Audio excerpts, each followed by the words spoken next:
देहरादून के डीएम सविन बंसल ने सरकारी आवास से पहाड़ी पैडलर्स के साइकिल दल को हरी झंडी दिखाकर रवाना किया। यह दल पहाड़ी पैडलर्स के युवा संगठन की ओर से समीपवर्ती क्षेत्रों में जल स्रोतों का सर्वेक्षण और चिन्हीकरण कर रिपोर्ट को जिला प्रशासन को प्रस्तुत करेगा। डीएम सविन बंसल ने कहा कि इसमें तकनीकी सहायता के साथ ही फंडिंग की हर संभव सहायता उपलब्ध कराई जाएगी। साथ ही जल संवर्धन और संरक्षण, ऐतिहासिक धरोहर और समाज सुधार हेतु कार्य कर रही संस्थाओं, संगठनों को प्रोत्साहित किया जाएगा।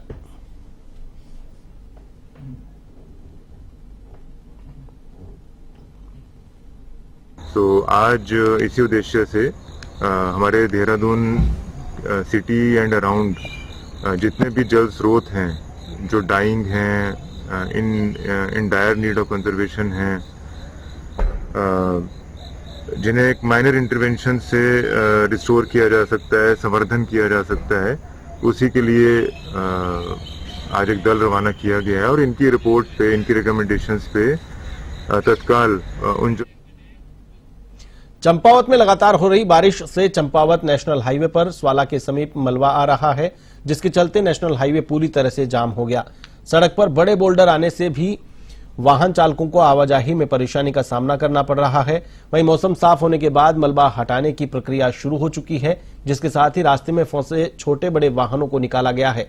मौके पर डीएम नवनीत पांडे ने मौके पर पहुंचकर मलबा हटाए जाने के कार्य का निरीक्षण किया और अधिकारियों से वस्तुस्थिति की जानकारी ली। उन्होंने बताया कि 3 दिनों के लिए एनएच पर भारी वाहन पूरी तरह से प्रतिबंधित किए गए हैं।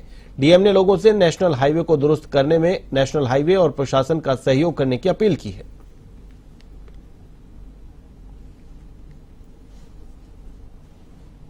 ये किलोमीटर 106 है जो स्वाला गांव के आसपास का क्षेत्र है। यहाँ पे काफी हैवी स्लाइड आया था और 12-13 तारीख की बारिश के बाद यहाँ काफी डैमेजेस हुए थे। यहाँ की हमारी जो एनएच की टीम है वो लगातार 24 घंटे काम कर रही है, लेकिन यहाँ पे खतरा भी बहुत ज्यादा है और जो हमारा जो लूज रॉक है वो बहुत ज्यादा है। हमने प्रयास किया था पिछले 2 दिनों में कि हम लोग लाइट व्हीकल को क्रॉस कराएंगे और उसके बाद हमने कल एफर्ट्स किए थे कि हेवी ट्रैफिक भी जो है वो क्रॉस कराया जाए, लेकिन हेवी ट्रैफिक जैसे ही हमने पार कराने की कोशिश करी वहाँ पे काफी ज्यादा सिंकिंग हुई है और वो अनसेफ हो गया है। आज भी हम देख रहे हैं कि एनएच की टीम सुबह लगभग 6 बजे से काम कर रही है और लगभग 11-12 घंटे के बाद भी हम लोग अभी सक्सेस नहीं आ पाई है। हमें उम्मीद है कि हम लोग मे बी आज शाम या कल सुबह तक लाइट ट्रैफिक के लिए हम लोग उधम सिंह नगर जिले के नवनियुक्त पुलिस कप्तान मणिकांत मिश्रा काशीपुर पहुंचे, जहां उन्होंने अपने अधिकारियों के साथ महाराणा प्रताप चौक पर एक बैठक की, जिसमें पुलिस का जनता के साथ व्यवहार पर चर्चा करते हुए आवश्यक दिशा निर्देश दिए गए। इस दौरान मीडिया से बातचीत करते हुए मणिकांत मिश्रा ने कहा कि बैठक के दौरान उन्होंने गश्त, पिकेट और रात्रि चेकिंग की जानकारी ली है।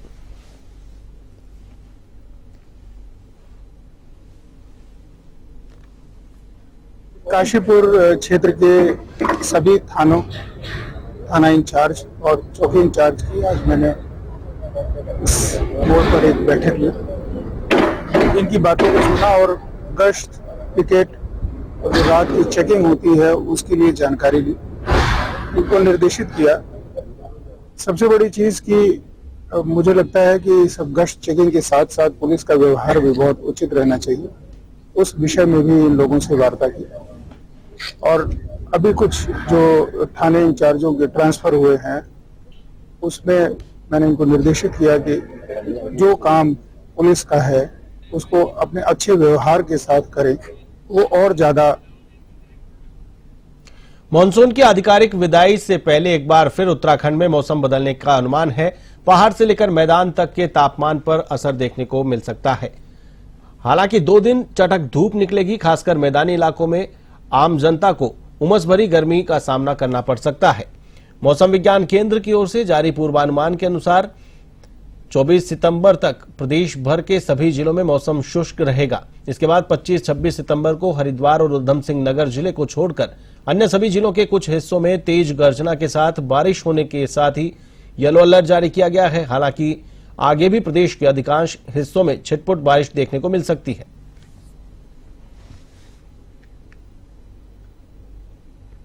आप अगर विदाई की बात करते हैं मानसून की, तो सितंबर में 25 के बाद एक शुरुआत होती है और करीब 30 के आसपास तक हमारे यहाँ से पूरी तरह से निकल जाता है, जो नॉर्मल डेट्स है। अभी जो एक्टिविटीज है काफ़ी कम चल रही है। आप देखेंगे 20-21 में और 22 में या इवन 19 में भी जो है तो 4-5 दिन ऐसे हो गए, करीब 4 दिन आसपास जो है, जिसमें कि ऑलमोस्ट ड्राई चल रहा है या आइसोलेटेड टाइप एक्टिविटी थोड़ी मिली है।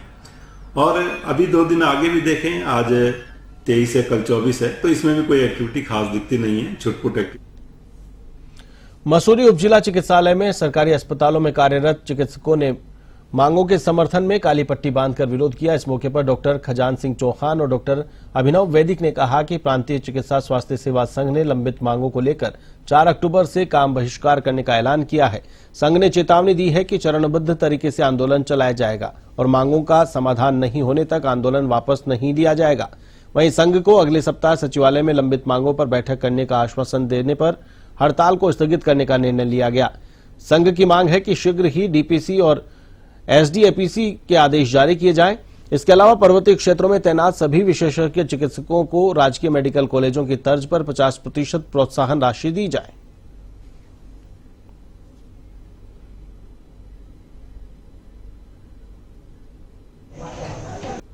लोग खाली प्रदर्शन कर रहे हैं काली पट्टी बांधकर, क्योंकि बड़े लंबे टाइम से हमारी कई मांगे हैं जो कि विभाग और तथा हमारे उच्च अधिकारी और जो बड़े लोग हैं वो लोग हमारी सुन नहीं रहे हैं। तो उसमें से मेन मुद्दा हमारा है जो डीपीसी है। जितने हमारे सीनियर हैं उनकी डीपीसी नहीं हो रही है, प्रमोशन नहीं हो रहे हैं। अगर प्रमोशन नहीं होंगे तो ढंग से हर पद के हिसाब से कोई ट्रांसफ़र नहीं होगा। दूसरा, लोगों का एसडीसीपी नहीं लग रही है, उनकी जो सैलरी हाइक नहीं होगा। फिर तीसरी हमारी एक मांग है कि मजदूरी को इन लोगों ने सुगम बना दिया है, जो कि पूर्व में 2018 तक।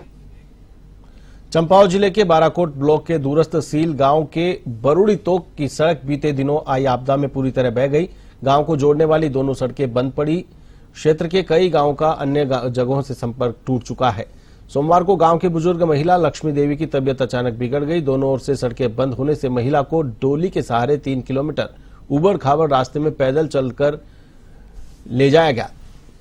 तब जाकर महिला को लोहाघाट अस्पताल पहुंचाया गया। ग्रामीणों ने प्रशासन से जल्द क्षेत्र में सड़क को खोलने की मांग की है।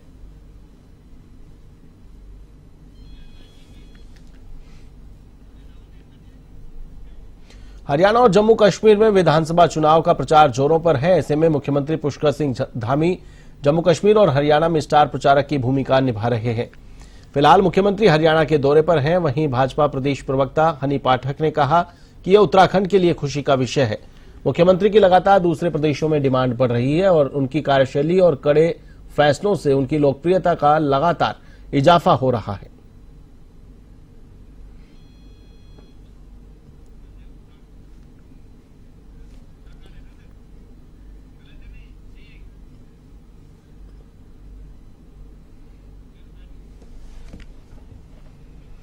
ऋषिकेश रायवाला व डोईवाला क्षेत्र के अंतर्गत जल्द ही विकास कार्य तेजी से होते हुए दिखाई देंगे।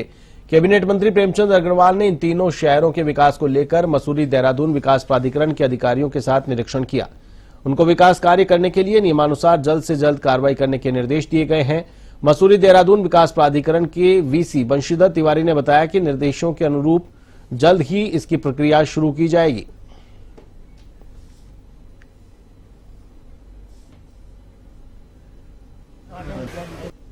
देखिए, सबसे पहले तो मैं ये कहना चाह रहा हूं कि जो हमारा विभाग है आवास, उसके अंतर्गत एमडीडीए, एचआरडीए, झील विकास प्राधिकरण यानी कि अनेकों प्राधिकरण जो लगातार क्षेत्र के विकास के लिए कटिबद्ध है।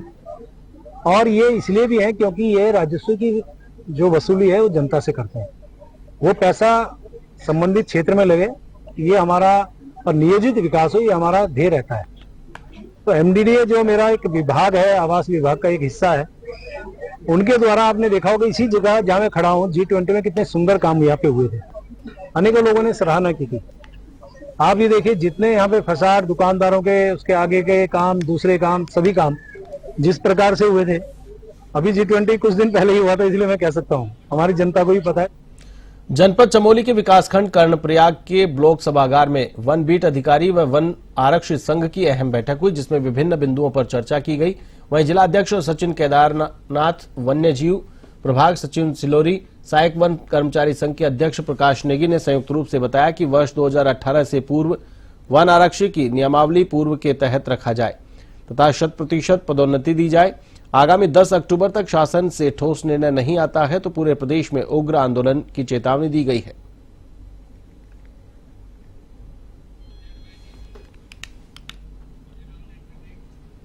उत्तराखंड में केंद्र व राज्य पोषित योजनाओं और अन्य गतिमान विभागीय योजनाओं का दौर जारी है, जिसको लेकर खाद्य मंत्री रेखा आर्या ने विधानसभा स्थित सभागार कक्ष में कार्यक्रमों के संबंध में समीक्षा की। मंत्री ने कहा कि खाद्य विभाग ने अंत्योदय पीएचएस कार्ड धारकों और राज्य खाद्य योजना के कार्ड धारकों को नियमित रूप से पीडीए सिस्टम वितरित कर रहे हैं और साथ ही खाद्यान्नों जैसे चावल, गेहूं, मुफ्त गैस रिफिलिंग जैसी सुविधाएं प्रदान की जा रही है।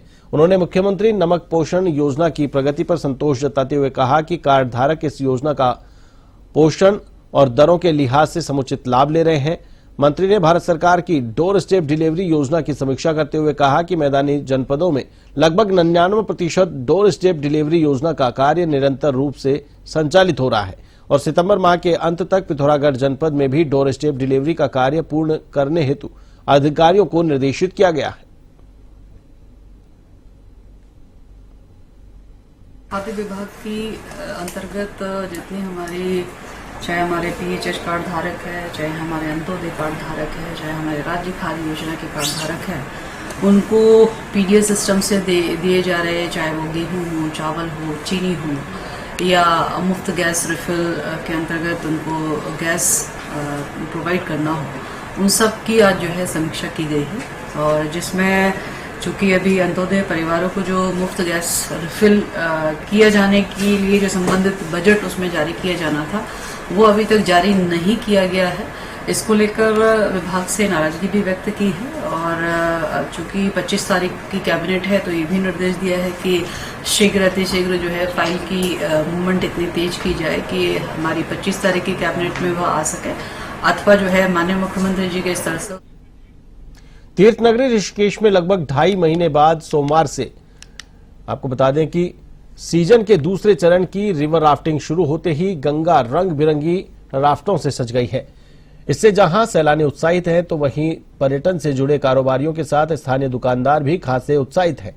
राफ्टिंग के लिए ऑनलाइन से लेकर ऑफलाइन बुकिंग भी शुरू हो चुकी है। हालांकि अभी गंगा का जलस्तर अधिक होने के चलते राफ्टिंग अमरीन ड्राइव से शिवपुरी और ब्रह्मपुरी से रामझूला नीमबीच तक ही किया जा रहा है, लेकिन दिल्ली, हरियाणा, मुंबई, राजस्थान, कोलकाता समेत कई राज्यों से पर्यटक मुनि की रेती, शिवपुरी, लक्ष्मण झूला, तपोवन, स्वर्गाश्रम आदि क्षेत्रों में अब फिर से रिवर राफ्टिंग के लिए पहुंचना शुरू हो गए हैं।